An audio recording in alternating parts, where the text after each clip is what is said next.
Hello, dear students. Very good afternoon to all. I am Snehal from Arms Academy. Welcoming you back on our channel, जिसका नाम है Arms Academy Digital. So, students, we already have covered two chapters. जिसका नाम था Morphology of Flowering Plants and Anatomy of Flowering Plants. आज की class में हम एक नया चैप्टर स्टार्ट कर रहे हैं जिसका नाम है biomolecules. All right. So, without further ado, we will directly start the class. तो बच्चा बायोमोलिक्यूल्स अगर आप देखो टाइटल में अगर इस टाइटल को बायोमोलिक्यूल्स इस वर्ड को अगर आप ब्रेक डाउन करते हो तो you will get two small words again. तो बायो एंड मॉलिक्यूल, ठीक है. उसमें से बायो मीन्स लिविंग. बायो का मीनिंग क्या है बेटा? Living, right. लिविंग ऑर्गेनिज्म की सेल के अंदर या फिर बॉडी में जो मॉलिक्यूल्स हमें मिल रहे हैं उनको हम क्या बोल रहे हैं? Biomolecule. Fine, they are called biomolecule. Now see, if you talk about the structure of cell, cell के स्ट्रक्चर में क्या दिखता है आपको? There is a plasma membrane which is made up of lipids and protein, ठीक है. Then cell के अंदर आते हो तो there is cytoplasm and organelle is present inside, ठीक है. इसके अलावा इसी साइटोप्लाज्म में आपको कुछ मॉलिक्यूल्स भी मिलते हैं. तो सेल के अंदर जितना भी आपको मॉलिक्यूल्स वगैरह मिल रहे हैं उनको कंबाइनली हम क्या बोलते हैं? Cellular pool. They are called cellular pool. इस सेल्यूलर पूल में आपके पास आते हैं कुछ organic molecule and there are inorganic molecule. Organic and inorganic molecule. Now organic molecules मतलब क्या? जिनमें कार्बन है. These are the carbon containing molecule. जैसे आता है आपका कार्बोहाइड्रेट, है ना, ग्लूकोज जो आप खाते हो, है ना, स्टार्च जिसका ब्रेकडाउन किसमें होगा? ग्लूकोज में ही होने वाला है. Then there are protein, right, pulses वगैरह से मिलेगा. Then there are lipid, fat, oil वगैरह जो खाते हो आप, घी खाते हो, ठीक है. Then then there are nucleic acid which is your DNA RNA, DNA and RNA. Where cell के अंदर जो मेटाबॉलिक एक्टिविटीज हो रही है बेटा, उसमें कुछ आयंस भी यूज होते हैं. जैसे अगर आप देखो कुछ एंजाइम्स वगैरह जो होते हैं उनको अपनी एक्टिविटी के लिए आयंस की हेल्प जरूरी होती है. Basically they require ions for their activity, ठीक है.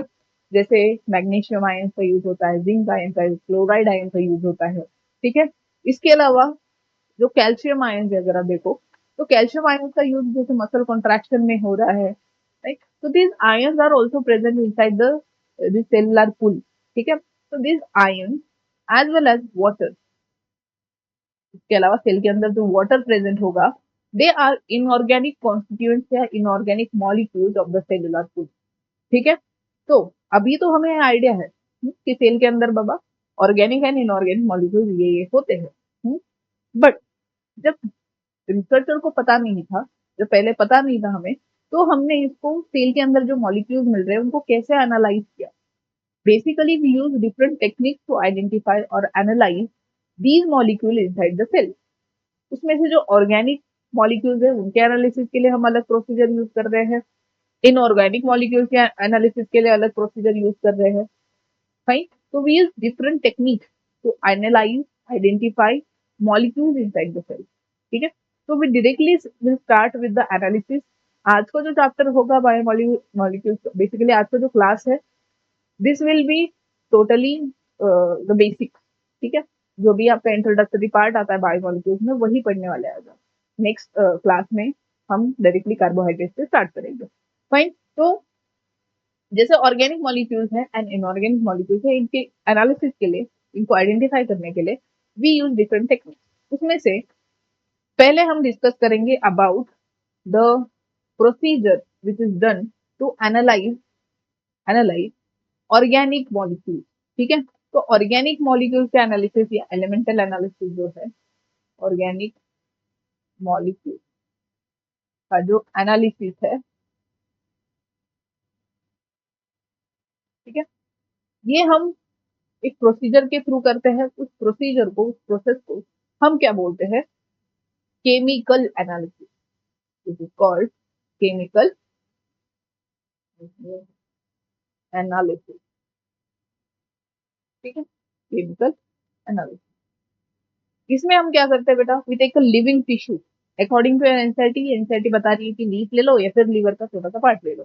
ठीक है, तो हमने क्या किया, एक टिश्यू ले लिया, we took a tissue, right. Tissue को हमने क्या किया, टिश्यू कौन सा लिया हमने, इधर अ लीफ और लीवर। उसको क्या किया हमने, ट्राइक्लोरो एसिटिक एसिड Cl3CCOOH, ठीक है। Remember the formula, we use trichloro acetic acid, acetic acid के साथ ग्राइंड कर लिया in mortar, mortar and pestle में क्या कर लिया, ग्राइंड कर लिया, है ना, पेस्ट बना दी उसकी, क्या बना दी उसकी, स्लरी बोलो, एक सेमी सॉलिड सी स्लरी, या फिर पेस्ट बना दिया। समझ आया यहाँ तक, कुछ नहीं, टिश्यू ले लिया है, जैसे आप मसाला बनाते हो घर पे तो थोड़ा सा आप उसमें पानी डाल देते हो ताकि एक पेस्ट बन जाए, ठीक है, वैसे ही कर रहे हैं। टिश्यू ले लिया, उसमें थोड़ा ट्राइक्लोरो एसिटिक, दूसरा एक रीजन ट्राइक्लोरो एसिटिक एसिड, जो कि मेजर reason है why we are using trichloroacetic acid over here, why only this, ठीक है, कि ये ट्राइक्लोरो एसिटिक एसिड क्या करता है, इट प्रेसिपिटेट मैक्रोमोलिक्यूल, जो मैक्रोमोलिक्यूल्स है उनको प्रेसिपिटेट करता है, ठीक है। इसकी वजह से macromolecules will stay up on above on the cloth, जब हम फिल्टर करेंगे ना, जैसे छन्नी से चाय छानते हो, ऊपर कुछ रह जाता है, जैसे चाय पत्ती ऊपर रह जाएगी, फिर चाय आ जाएगा, मॉलिक्यूल साइज पे डिपेंडेंट, ठीक है। तो बेसिकली ऊपर जो है वो बड़ी साइज वाले मॉलिक्यूल्स है, राइट। तो यहाँ पर प्रेसिपिटेशन के लिए हम यूज कर रहे हैं ट्राइक्लोरो एसिटिक एसिड, ताकि जो मैक्रोमोलिक्यूल्स है वो ऊपर ही रह जाए, छोटे जो मॉलिक्यूल्स है, माइक्रोमोलिक्यूल जो है वो फिल्टर आउट हो गया है, ठीक है। देन मोटर एंड पेसल में ग्राइंड कर दिया, उसकी पेस्ट बना ली। अब इसको हम क्या करेंगे, filter, now we are going to filter this. अब फिल्टर करने के लिए हमने क्या किया, हुँ? हमने बड़ा इजी वे से इसको फिल्टर आउट किया है। उसमें हमने क्या किया, वी टुक अ बीकर, एक बीकर ले लिया, और एक मसलिन क्लॉथ या चीज क्लॉथ ले लो, ठीक है। उस मसलिन या फिर चीज क्लॉथ पे हमने ये पेस्ट डाल दी, क्या कर दिया, पेस्ट डाल दी, ठीक। अब क्योंकि ट्राइक्लोरो एसिटिक एसिड यूज किया तो मैक्रो मॉलिक्यूल, ये जो बड़े मॉलिक्यूल है वो नीचे रह तो वो ऊपर ही रह गए, ठीक है। जो माइक्रो मॉलिक्यूल है वो फिल्टर आउट होके नीचे आ जाएंगे, ठीक है। तो muslin cloth, why muslin cloth, because size of the pore is smaller, है ना। अगर आप देखो मसलिन क्लॉथ तो उसकी साइज जो है, पोर साइज जो है वो बहुत छोटी है, तो उससे क्या हो जाएगा, छोटे से छोटा मॉलिक्यूल फिल्टर आउट होता है, ओके, नीचे आ जाएगा इन द बीकर, एंड जो बड़े मॉलिक्यूल्स है they will retain on the muslin cloth, ठीक है। तो जो नीचे मॉलिक्यूल्स आए हैं उनकी साइज ऑब्वियसली कम होगी, कम होगी, ठीक है। तो इनको हम बोलते हैं micro molecule, they are micro molecule,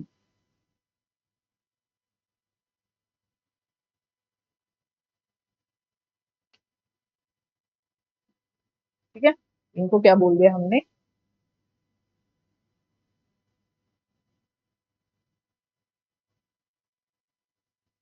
micro molecule.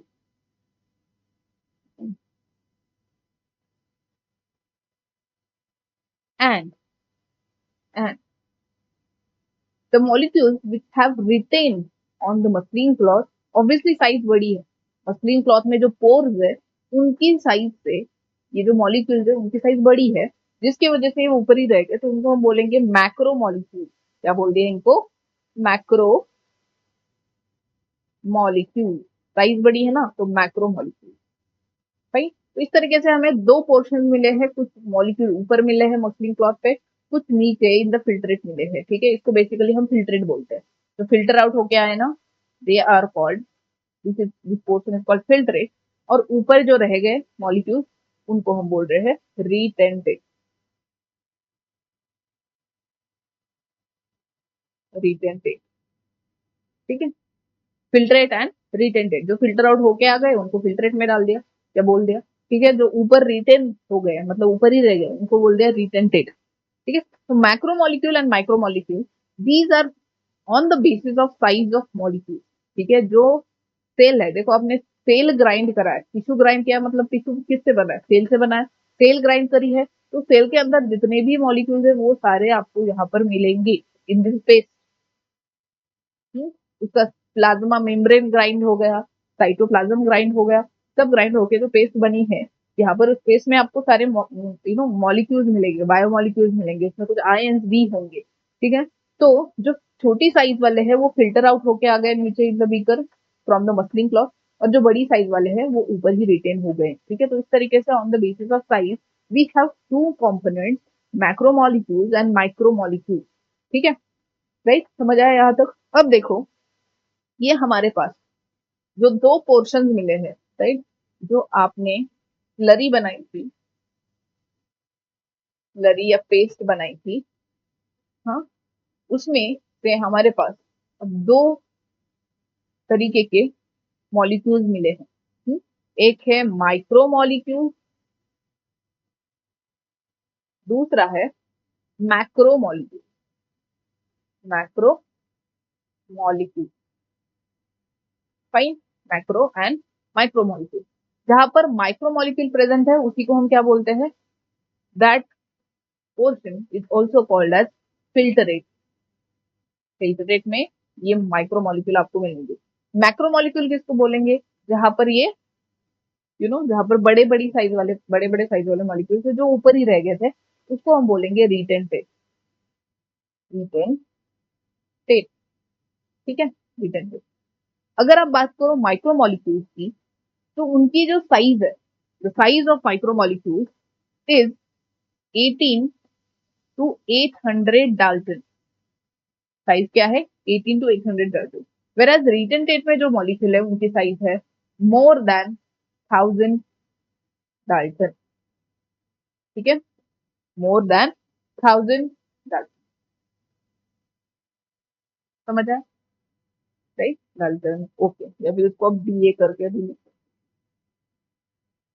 Right, micromolecules and macromolecule. अब बताओ, माइक्रोमोलिक्यूल्स में एंड मैक्रोमोलिक्यूल में कौन कौन से कॉन्स्टिट्यूएंट्स आएंगे। ठीक है, कौन कौन से कॉन्स्टिट्यूएंट्स आएंगे। अब देखो, जैसे सेल के अंदर हमने देखा था there are 4 different types of biomolecule, organic biomolecule बोल दो।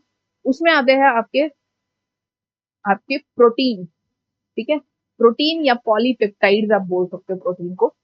प्रोटीन किससे बनता है, अमीनो एसिड से। किससे बनता है, अमीनो एसिड से। ठीक है, फॉर एग्जाम्पल टेक चेन। ठीक है, कोई चेन है या फिर माला है जिससे मोती लगे हुए हैं। ठीक है, यहाँ पर ये जो पूरी माला है that is your protein chain या पॉलीपेप्टाइड चेन।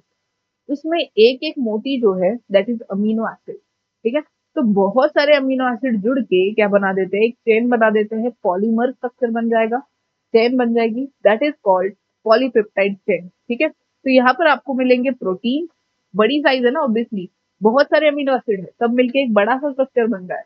तो प्रोटीन या फिर पॉलीपेप्टाइड आपको कहाँ मिलते हैं, you will find them in the retentate. Then आता है, हाँ, ये प्रोटीन यहाँ पर आ गए, मतलब पॉलीमेर चेन ऊपर आ गई। ठीक है, साइज बड़ी है, मोर देन 1000 डाल्टन।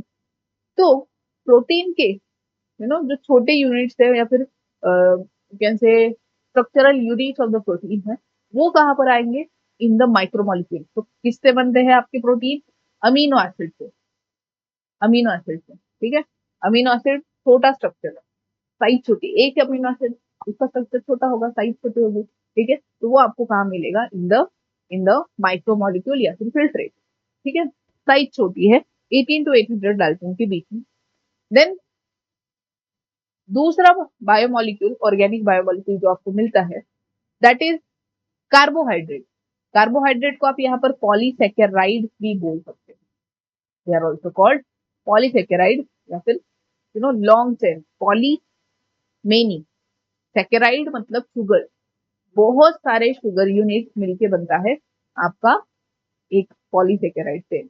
ठीक है, तो जैसे अगेन मैंने बताया था, माला है उसमें मोती लगे हुए हैं, राइट, अमीनो एसिड के जैसा ही इसका भी स्ट्रक्चर कंसिडर करो। उसमें क्या होंगे, बस प्रोटीन में आपको सॉरी, प्रोटीन के जैसा ही इसका स्ट्रक्चर कंसिडर करो। जैसे प्रोटीन में आपको अमीनो एसिड जुड़ के एक चेन बना रहे हैं, यहाँ पर पॉलीसेकेराइड में बहुत सारी शुगर मॉलिक्यूल जुड़ के क्या बना रहे हैं, पॉलीसेकेराइड चेन बना रहे हैं। तो यहाँ पर मिले हमें पॉलीसेकेराइड, तो यहाँ पर आपको मिलते हैं मोनोसेकेराइड शुगर, मोनोसेकेराइड या फिर single unit of the sugar. ठीक है। थर्ड जो बायो ऑर्गेनिक बायोमोलिक्यूल है that is nucleic acid, nucleic acid, तो जिसमें आते हैं आपके DNA RNA strand in the DNA RNA strand in the strand form. ठीक है। डीएनए आरएनए आपके किससे बनते हैं? What are the structural unit of DNA and RNA? They are form by the nucleotide. किससे बने हैं? न्यूक्लियोटाइड। तो न्यूक्लियोटाइड्स आपके कहाँ आएंगे? दे will be in bio micromolecule. ठीक है। इसको बायो माइक्रोमोलिक्यूल बोल दो या फिर माइक्रोमोलिक्यूल बोल दो, दोनों सेम ही चीज है। तो न्यूक्लियोटाइड्स कहाँ आएंगे? आपके साइज छोटी है तो माइक्रो मॉलिक्यूल्स में। समझ आया? देन चौथा बचा दैट इज लिपिड। अब लिपिड का थोड़ा सा यू नो इनके जैसा नहीं है, सिंपल नहीं है लिपिड, लिपिड अलग ही चलता है। तो लिपिड का क्या है? देखो, जब आप लिपिड कहाँ मिलेगा? प्लाज्मा मेम्ब्रेन में मिलेगा। जब आप प्लाज्मा सेल को ग्राइंड कर रहे हो तो प्लाज्मा मेम्ब्रेन भी ग्राइंड होगी। ठीक है। अब लिपिड का क्या होता है? देखो, ऑल दो अगर लिपिड का एक सिंगल मॉलिक्यूल का साइज अगर आप देखो तो it is less than 800 Dalton, it is less than 800 Dalton. But lipid में क्या होता है? बहुत सारे मॉलिक्यूल दे विल गैदर, है ना, ग्रुप फॉर्म करके रहते हैं, क्लस्टर फॉर्म करके रखते हैं, जिसकी वजह से उनकी साइज बड़ी दिखेगी, है ना। कुछ इस तरीके से एक लिपिड का मॉलिक्यूल दूसरा तीसरा चौथा, ये सारे मॉलिक्यूल एक दूसरे के साथ जुड़े हुए हैं। ठीक है। And they will form a cluster, जिसकी वजह से अगर आप देखो ये एक मॉलिक्यूल है, ये बहुत सारे मॉलिक्यूल का क्लस्टर है, तो ये साइज छोटी है ऑब्वियसली, और ये जो क्लस्टर या ग्रुप बना है वो साइज बड़ी हुई, जिसकी वजह से लिपिड लिपिड का एक मॉलिक्यूल होता तो ऐसे है, बट बहुत सारे मॉलिक्यूल मिलकर क्लस्टर फॉर्म कर रहे हैं। That's why their size is becoming bigger. 10,000 Dalton, sorry 1000 Dalton से भी ज्यादा साइज हो रही है, जिसके वजह से क्या होगा? आपके जो लिपिड्स है, साइज तो इनकी कैसे होनी चाहिए थी? लेस देन 800 डाल्टन होनी चाहिए थी, but it becomes more than 1000 Dalton, right. जिसकी वजह से ये लिपिड साइज बड़ी दिखने के कारण आपको कहाँ मिलेंगे? Due to the cluster formation actually you will find them in the retentate. तो लिपिड्स आपको फैट या फिर लिपिड यहाँ पर मिलेंगे। And you can not break down lipids into further simpler part. Lipid किससे बनता है? ग्लिसरॉल एंड फैटी एसिड से बनता है। जैसे हमारा प्रोटीन बन रहा था अमीनो अमीनो एसिड से बन रहा था, वैसे ये लिपिड्स नहीं बनते। ठीक है। जिसकी वजह से आप इनको छोटे छोटे पार्ट में ब्रेक डाउन, छोटे पार्ट मतलब सिंपलर मॉलिक्यूल में ब्रेक डाउन नहीं कर सकते। ठीक है। तो लिपिड आपको कहाँ मिलेंगे? मैक्रोमोलिक्यूल में। ठीक है। एंड दिस लिपिड आर, एक लाइन है आपके एनसीईआरटी में जो कि बहुत इंपॉर्टेंट है, these are not strictly bio macromolecule, right. Actually वो बायो मैक्रोमोलिक्यूल नहीं होते हैं, उनकी साइज कम होती है, मतलब वो बायो माइक्रोमोलिक्यूल में आने चाहिए थे, but because of their tendency to form cluster, जिसके साइज बड़ी हो जाएगी and they will not be able to get filter out from the muslin cloth, जिसकी वजह से वो ऊपर ही रह जाएंगे, राइट। एंड जिसकी वजह से आपको ये जो लिपिड्स है, फैट्स है, वो कहाँ मिलते हैं? In the bio macromolecule part section. समझ आया? ठीक है। तो ये आपको यहाँ पर एक एक्सेप्शन की तरह दिखते हैं। These are the exception over here. ये क्या है? एक एक्सेप्शन है। साइज क्या है इनकी? It is less than 800 Dalton या फिर 800 डाल्टन के आसपास होती है, तो लेस देन 800 डाल्टन, 800 डाल्टन से छोटी साइज है या उसके बराबर, but still due to their cluster formation the size becomes look bigger and they will stay in the retentate part. Fine. तो इस तरीके से हमें दो टाइप के कॉन्स्टिट्यूएंट मिले। एक जिनकी साइज छोटी है उनको हमने बोल दिया बायो माइक्रोमोलिक्यूल, जिनकी साइज बड़ी है उनको बोल दिया बायो मैक्रोमोलिक्यूल। बायो माइक्रोमोलिक्यूल को ही हम फिल्ट्रेट बोलते हैं। Bio macromolecule are found in the retentate. ठीक है। Again another name for this filtrate portion, because filter out होके आए हैं, मतलब ये फिल्टर आउट होके नीचे आए हैं, तो इस पोर्शन को बेसिकली हम क्या बोलते हैं, this is also called as acid soluble pool. बहुत बार आपको क्वेश्चन में इसी से डिनोट या फिर इसी से वो क्वेश्चन आता है इस वर्ड से, एसिड सोल्यूबल पूल कौन सा है, एसिड इनसोल्यूबल पूल कौन सा है। ठीक है। मैक्रोमोलिक्यूल जो ऊपर ही रहेगा इसको हम एसिड इनसोल्यूबल पूल भी बोलते हैं। ठीक है। तो acid soluble and acid insoluble pool किसको बोला जाता है, remember this, acid soluble and acid insoluble. Acid soluble pool मतलब जिसमें size of molecule will be small, and जिनको हम माइक्रोमोलिक्यूल भी बोलेंगे या फिर फिल्ट्रेट भी बोलेंगे। देन एसिड इनसोल्यूबल पूल में कौन आता है, जिनकी साइज बड़ी है, मोर देन 1000 डाल्टन। ठीक है। जिनको हम मैक्रोमोलिक्यूल या फिर रिटेंटेड भी बोलते हैं। फाइन।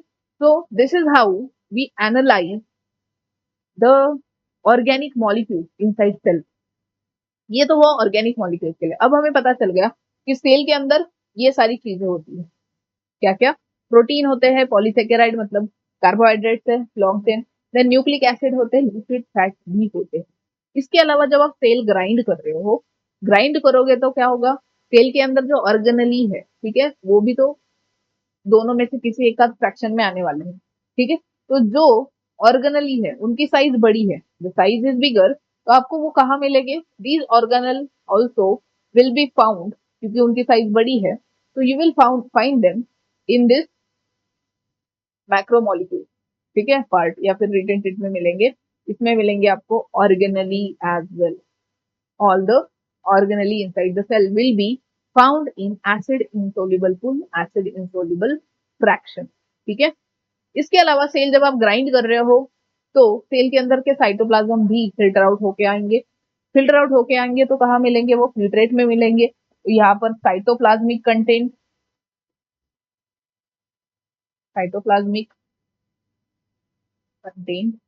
एज वेल एज इस साइटोप्लाज्म में प्रेजेंट आयन भी आपको कहाँ मिलेंगे, इन द फिल्ट्रेट। आयन जैसे as NCERT says, there will be sulphate ion, phosphate ion. ठीक है। इसके अलावा मैग्नीशियम, कैल्शियम आयन, ये सारे आपको कहाँ मिलते हैं, इन द माइक्रोमोलिक्यूल फ्रैक्शन या फिर एसिड सोल्यूबल पूल। ठीक है। Remember remember this is very important, इस पर क्वेश्चन आते हैं। ठीक है। Can be asked to you, this line is also important, जहां पर आपको right sentence and wrong sentence identify करना होता है, तो ये आपको जरूरी है। ठीक है। बायो फैट या lipid are not strictly bio macromolecule.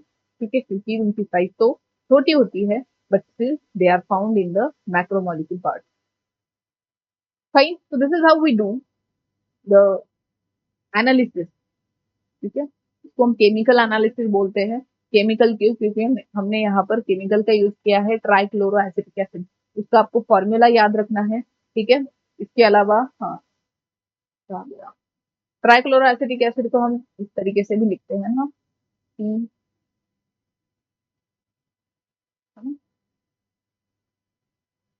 ना, this is how we write trichloro acid, तीन क्लोरीन एंड एक कार्बोक्सिलिक ग्रुप। नेक्स्ट, अब now we have done the analysis of the analysis of organic molecules, biomolecules. ठीक है। Organic biomolecules का हमने analysis कर लिया, उसके लिए हमने केमिकल एनालिसिस यूज किया है। ठीक है। वो सारी प्रोसीजर हमने डिस्कस कर ली। उसके बाद हमें कौन से फ्रैक्शन में क्या मिला है, ठीक है, क्यों उनको नाम दिए हैं, कौन से फ्रैक्शन को कौन सा नाम दिया है, वो हमने डिस्कस कर लिया। नाउ सेल में कुछ आयन भी प्रेजेंट होते हैं या फिर इनऑर्गेनिक, जैसे हमने देखा था सेलुलर पूल में दो कंपोनेंट्स आते हैं, there are organic molecules as well as inorganic molecule. Inorganic molecule में आता है वाटर एंड आयन। तो उसमें से हम आयंस का जो एनालिसिस है, ठीक है, एनालिसिस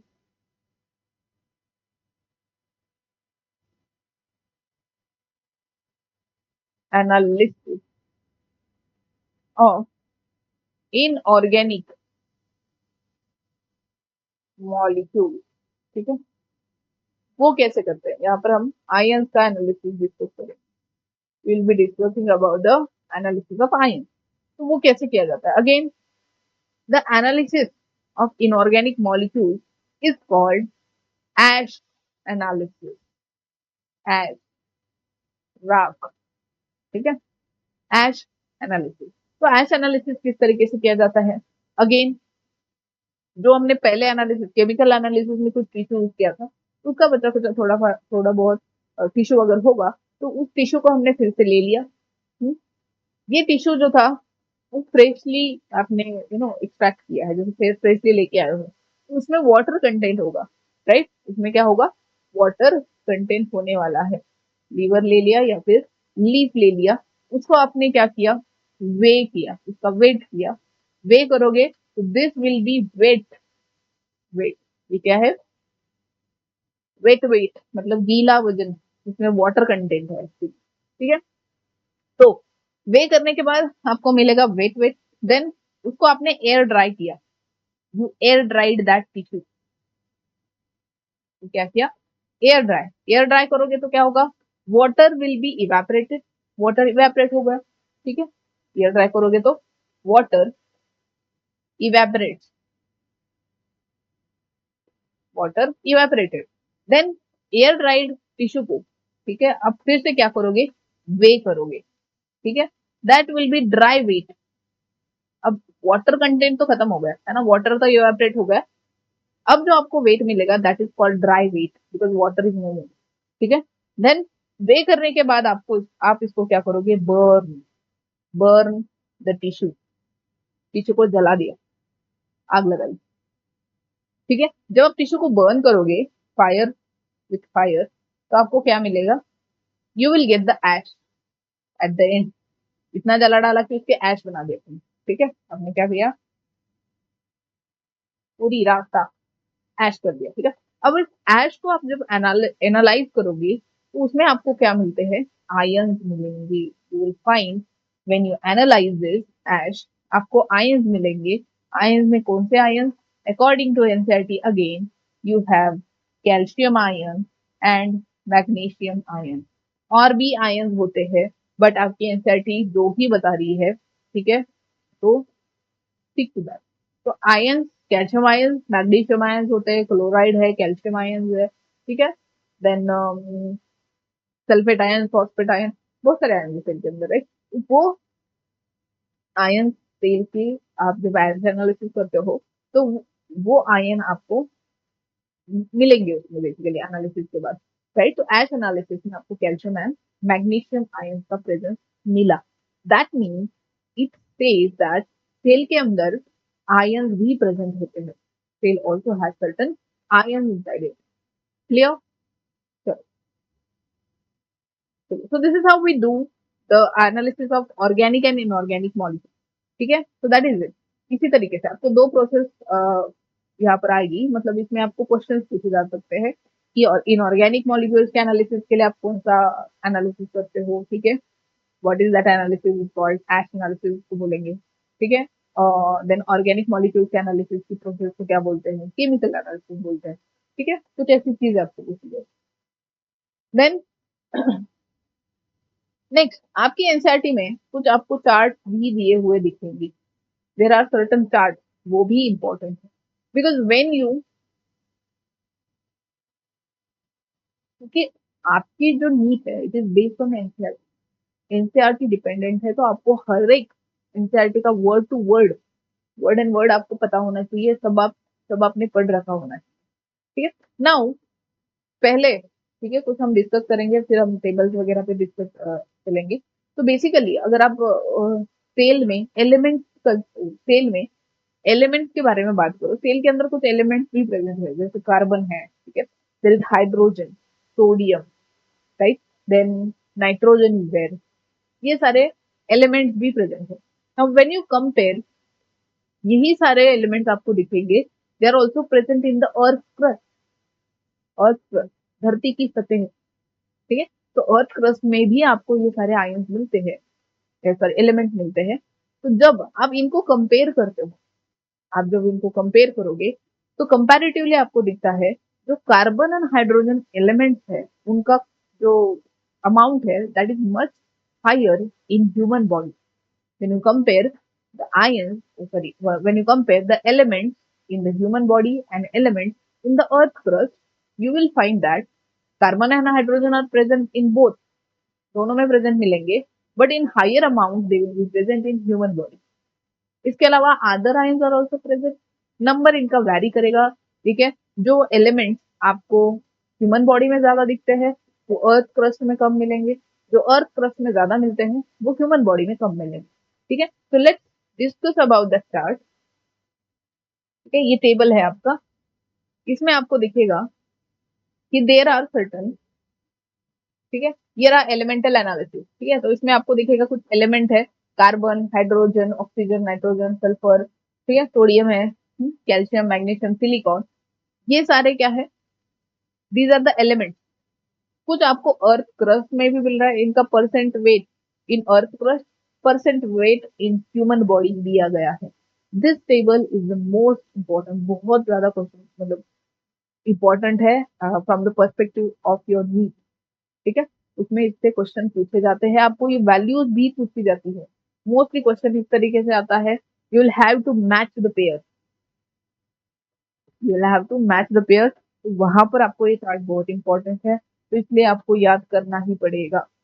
एनीवे anyway, तो देखो अगेन एज आई सेड कि कार्बन एंड हाइड्रोजन ये जो है दे आर, इधर 0.5 रहेगा, दे आर मोर इन नंबर, फिर more in percentage in human body, ठीक है। ये ह्यूमन बॉडी है, उसमें परसेंट वेट दिया है, एंड फर्स्ट जो आपको दिख रहा है रो उसमें आपको अर्थ क्रस्ट के एलिमेंटल एनालिसिस के बारे में दिया है। तो 0.5 आपको कहा मिलता है, hydrogen in human body, where as 0.14 will be found in earth crust.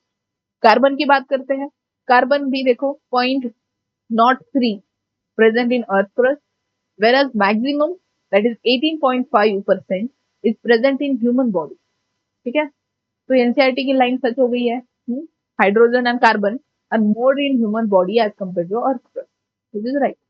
Again oxygen भी अगर आप देखोगे तो वो ह्यूमन बॉडी में ही ज्यादा मिलेगा 65%, whereas अर्थ क्रस्ट में इट इज 46.6%, ठीक है। Nitrogen it is very little in earth crust, but human body में या फिर लिविंग सेल्स में आपको ज्यादा मिलेगा 3.3। नाइट्रोजन कहाँ होता है सेल में, योर डीएनए, आरएनए, प्रोटीन, मतलब अमीनो एसिड के स्ट्रक्चर में नाइट्रोजन है, ठीक है। तो वहां पर नाइट्रोजन है।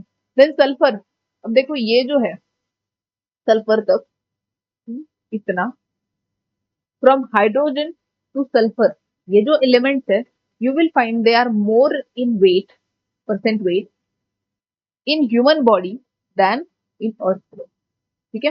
Whereas from sodium onward, sodium, calcium, magnesium, silicon, ये आपको कहाँ ज्यादा मिलते हैं, they will be found more in in the earth, ठीक है। परसेंट वेट इसमें ज्यादा होगा उनका, अर्थ में ज्यादा होगा, ह्यूमन बॉडी में कम है। एनीवे तो ठीक है, इतना sodium, calcium, magnesium, silicon. Neha cafe में सस्ती मैगी खाती है, ठीक है। पहले सिलिकॉन ले लो, फिर एमजी ले लो, मतलब मैग्नीशियम ले लो, सस्ती मैगी खाती है, इस तरीके से आप याद रख सकते हो। नेहा कैफे में सस्ती मैगी खाती है, दैट मीन्स ये जो चार एलिमेंट्स है दे आर मोर इन नंबर, या फिर not number, you can say percent weight in earth crust, ठीक है। ये चारों अर्थ क्रस्ट में ज्यादा है, एंड वही ह्यूमन बॉडी में कंपेयर करो तो they are less in number, less in weight, low in weight, ठीक है। तो hydrogen, calcium, sorry hydrogen, carbon, oxygen, nitrogen, sulphur and sulphur, यही तो सल्फर, ये जो है ये आपको कहाँ ज्यादा मिलते हैं, they will be more in number, number will be percent weight in human body, where earth crust में ये जो है hydrogen, carbon, oxygen, nitrogen, sulphur, ये कम मिलेंगे, फाइन। इस तरीके से आप याद रख सकते हो कौन कम मिल रहा है, कौन ज्यादा मिल रहा है, ये थोड़ी आइडिया देगी।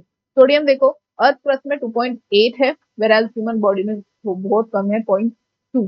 Calcium 3.6 in earth crust, 1.5 half almost, half से थोड़ा कम, ठीक है।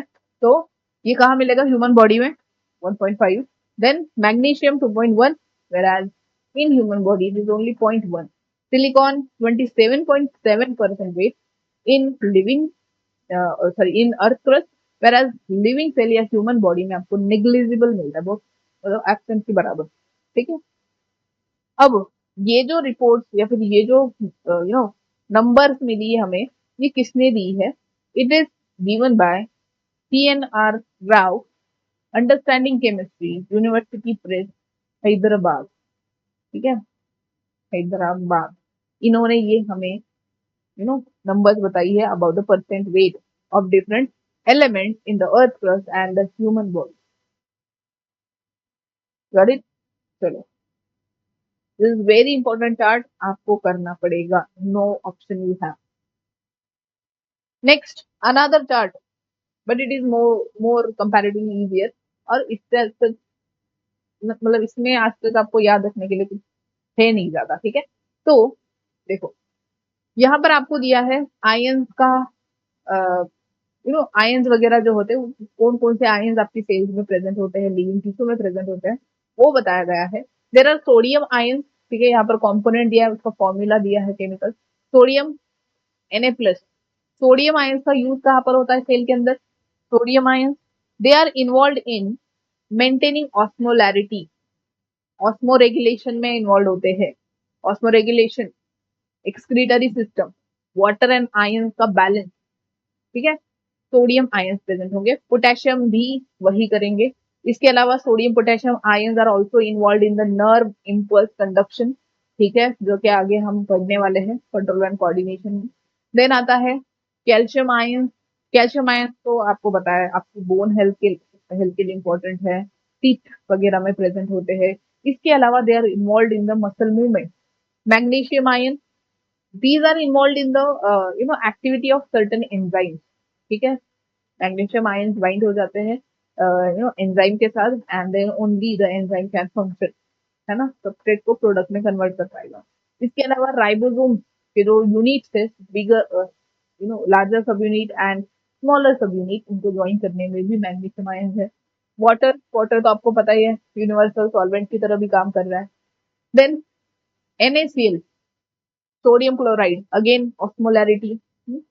कैल्शियम कार्बोनेट बोन वगैरह में प्रेजेंट है। फॉस्फेट आयन आपके डीएनए आरएनए में प्रेजेंट होते हैं, ठीक है, phosphate and sugar phosphate backbone बनता है ना।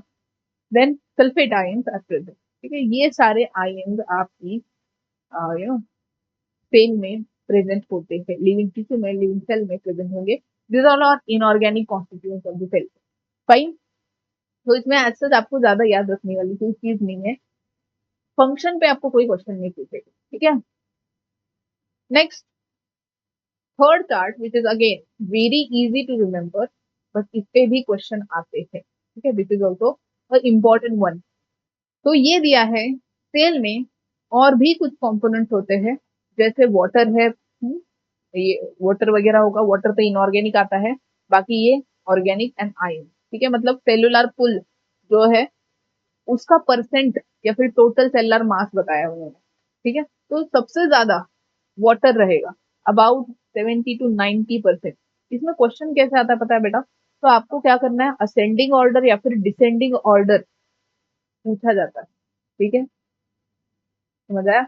जो ऐसा पूछेंगे, arrange the following components according to, या फिर इन असेंडिंग ऑर्डर या फिर डिसेंडिंग ऑर्डर, तो ये आपको पता होना चाहिए, ठीक है, दिस इज इम्पोर्टेंट। आप कैसे याद रखोगे? जैसे पहले आता है water, which is most in number, 70 to 90% आपका वाटर रहेगा, 70% to 90% वाटर है। फिर देखो कौन आता है, यू हैव प्रोटीन, ठीक है, protein 10 to 15%, second in number position.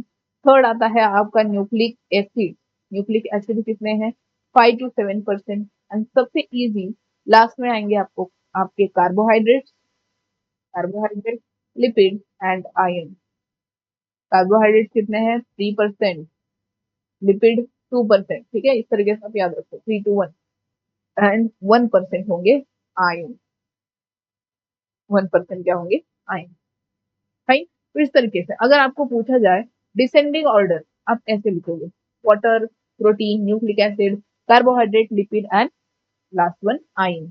अगर आपको असेंडिंग ऑर्डर पूछा जाए ion to water is direct, ठीक है, तो दिस इज इजी। लास्ट वाली, ठीक है, ये आपको याद हो 3 to 1, carbohydrate, lipid and ion, ये तीन आपको याद रखने पड़ेंगे। वाटर तो याद हो ही जाएगा, बचा प्रोटीन एंड न्यूक्लिक एसिड के लिए थोड़े एफर्ट लगाने पड़ेंगे आपको, right, that's it.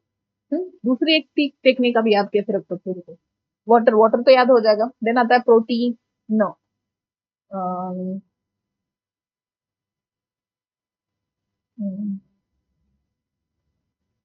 Carbohydrate, lipid, ठीक है, यही बेटर टेक्निक है, ठीक है, इसी से याद रखो।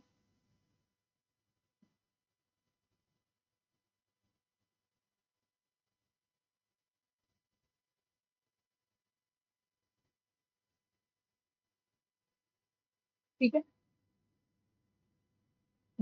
यहाँ पर देखो वन मोर थिंग याद ऐसे रखोगे, जैसे आता है वाटर, फिर आता है प्रोटीन, न, एन, एन से एंड हो रहा है, एन से स्टार्ट क्या हो रहा है न्यूक्लिक एसिड, न्यूक्लिक, ठीक है, न्यूक्लिक एंड में सी आ रहा है, फिर से स्टार्ट हो रहा है आपका कार्बोहाइड्रेट, कार्बोहाइड्रेट, ठीक है, देन लिपिड एंड आयन को आपको याद रखना पड़ेगा।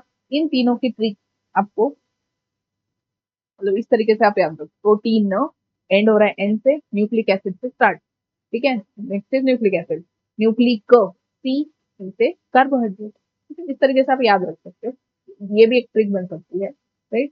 चलो नेक्स्ट,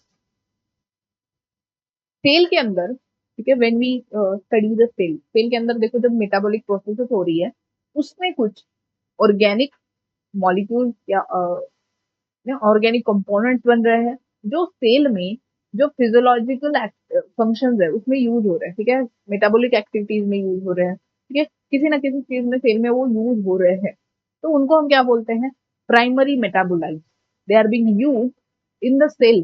जैसे अगर बात करो हीम, ठीक है, then we have the chlorophyll, है ना, ये जो है इनका यूज हो रहा है सेल के अंदर इन द मेटाबॉलिक एक्टिविटीज, या फिर जैसे क्लोरोफिल की बात करो तो फोटोसिंथेसिस में यूज हो रहे हैं, ठीक है, तो they are being used inside the cell, but इसके अलावा ड्यूरिंग दिस मेटाबॉलिक एक्टिविटी कुछ ऐसे कंपोनेंट्स भी बनते हैं जो सेल में यूज नहीं हो रहे। जनरली ये कहाँ मिलते हैं आपको, प्लांट्स, कुछ फंगाई, ऑल्सो सर्टन माइक्रोब, ठीक है, उनमें आपको मिलेगा। तो ये जो कंपोनेंट्स है वो सेल, उनकी सेल में यूज नहीं होते हैं, but still they can be use for the human welfare, right, उनको हम क्या बोलते हैं सेकेंडरी मेटाबोलाइट, राइट। चलो प्राइमरी एंड सेकेंडरी मेटाबोलाइट के बारे में हम डिस्कस करेंगे, जो कि हमारा अगला चार्ट है। अरे, ठीक है, तो we have metabolite, metabolite cell के अंदर दो टाइप के कंपोनेंट बन रहे हैं, कुछ सेल में यूज हो रहे हैं, राइट, उनको हम बोल रहे हैं primary metabolite, primary metabolite, then we have secondary metabolite,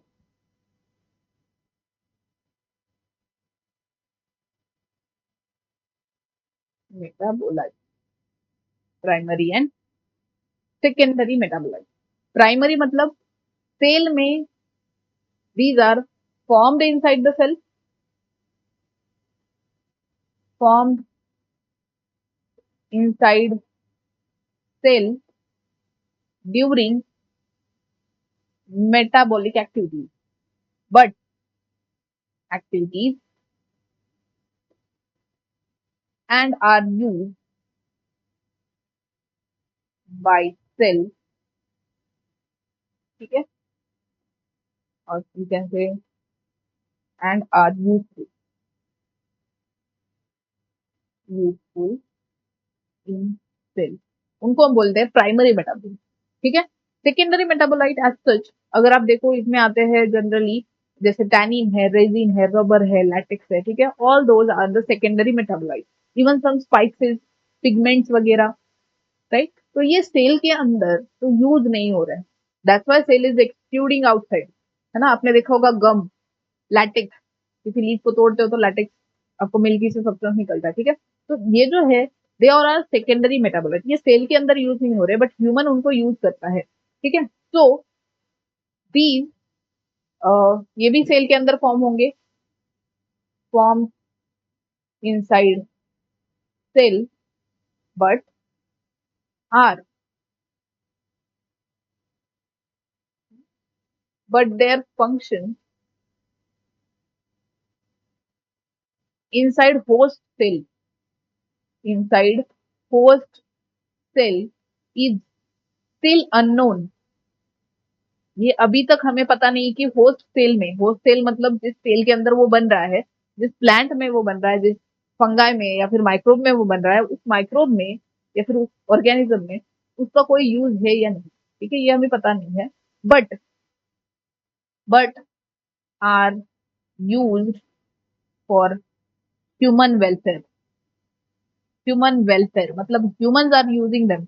rubber हम यूज करते हैं, लैटेक्स हम यूज करते हैं, रेनिन, रेजिन, ठीक है। देन और क्या यूज कर सकते हैं हम, पिगमेंट्स यूज करते हैं, ठीक है। ये सारी चीजें यूज होती है। फॉर एग्जाम्पल यहाँ पे आएगा आपका chlorophyll, chlorophyll and heme etcetera, they are being used inside the cell. Whereas secondary metabolite में क्या आता है आपका, रेजिन, टैनिन, जिनको सेल यूज नहीं कर रही उनको बाहर रिमूव कर देती है। देन सर्टन ड्रग, एंटीबायोटिक्स वगैरह, then pigment, spices, spices etcetera. Actually we are going to learn about the secondary metabolite, उनका एक चार्ट भी है हमारे पास, वो भी पढ़ेंगे हम। देन सेकेंडरी मेटाबोलाइट कौन बनाता है, तो कुछ फंगाई बनाते हैं, देन प्लांट्स में जनरली ये बनता है, ठीक है। Then certain micro, certain microbes, they they form this secondary metabolite, और उनको रिमूव करते थे बिकॉज सेल में उनका, उनकी बॉडी में उनका कुछ यूज नहीं है, but human will use it, right. With this we will come, we are at the end of this lecture, जहां पर ये लास्ट टेबल हम डिस्कस करेंगे and we will end the lecture, ठीक है। चलो, तो ये देखो, this is the chart of secondary metabolite की, ये जनरली प्लांट्स के सेकेंडरी मेटाबोलाइट है, ठीक है। Most of the metabolite over here are of the plant, ठीक है। इसमें आपको दिखता है पिगमेंट है, क्या क्या है इधर, तो there are pigments, right. Pigment, pigment मतलब कलर प्रोड्यूस, जैसे हम डाइज करने के लिए पिगमेंट का यूज करते हैं, प्लांट में नेचुरली पिगमेंट्स प्रेजेंट होते हैं, उनका हम डाई की तरह यूज करते हैं। जैसे होली आती है तो होली में आप नेचुरल कलर के तौर पे क्या यूज करते हो, लीव का कलर यूज करते हो प्लांट के, या फिर जो फ्लावर्स है, ठीक है, उनको ग्राइंड करके उनसे कलर बनाते हो, ठीक है। कैरेटिनॉइड, एंथोसाइनिन, ये सारे क्या है, पिगमेंट है। Alkaloid, morphine and codeine, morphine का यूज हम पेन किलर की तरह करते हैं, ड्रग हो गया ये। देन कोडीन आ गया, कोडीन का यूज हम कॉफ सिरप में करते हैं, जिसकी वजह से आपको अच्छी सी नींद भी आती है कॉफ सिरप में। टर्पेनॉइड में आता है मोनोटर्पिन एंड डाइटर्पिन। टर्पेनॉइड बेसिकली आपका जो एंटी कैंसरस भी होते हैं, एंटी कैंसरस होते हैं। देन इसेंशियल ऑयल जैसे लेमन ग्रास ऑयल। टॉक्सिन में आता है आपका abrin and ricin. Essential oil मतलब अगर आप देखो तो जैसे ये कॉस्मेटिक्स में बहुत बार यूज होते हैं। देन आता है toxin, abrin and ricin. Lectin which is very important, चमका दो इसको डायरेक्टली, 3-4 स्टार लगा दो, 5 स्टार लगा दो, ठीक है। इस पे क्वेश्चन आते हैं, पीवाईक्यूज भी इससे ज्यादा है। When concanavalin A, concanavalin A is basically used in research, research में भी इसको यूज किया जाता है। Then it is anti cancerous also, it also has the anti cancerous properties. Then आता है vinblastine, vinblastine and curcumin, ठीक है। विन ब्लास्टिन भी एंटी कैंसरस होता है, एंटी कैंसरस प्रॉपर्टीज है, जिसको कैंसर ट्रीटमेंट में यूज किया जाता है। क्यूरक्यूमिन is anti inflammatory, anti inflammatory, ठीक है। बाकी पॉलीमेरिक सब्सटेंसेस, पॉलीमेरिक मतलब चेन है, जैसे रबर, रबर के आप टायर वगैरह बनाते हो या फिर बहुत सारी चीजें भी बनती है रबर से, ठीक है। देन गम्स, गम जैसे अधेजन, है ना, अधेसिव की तरह यूज किया जाता है।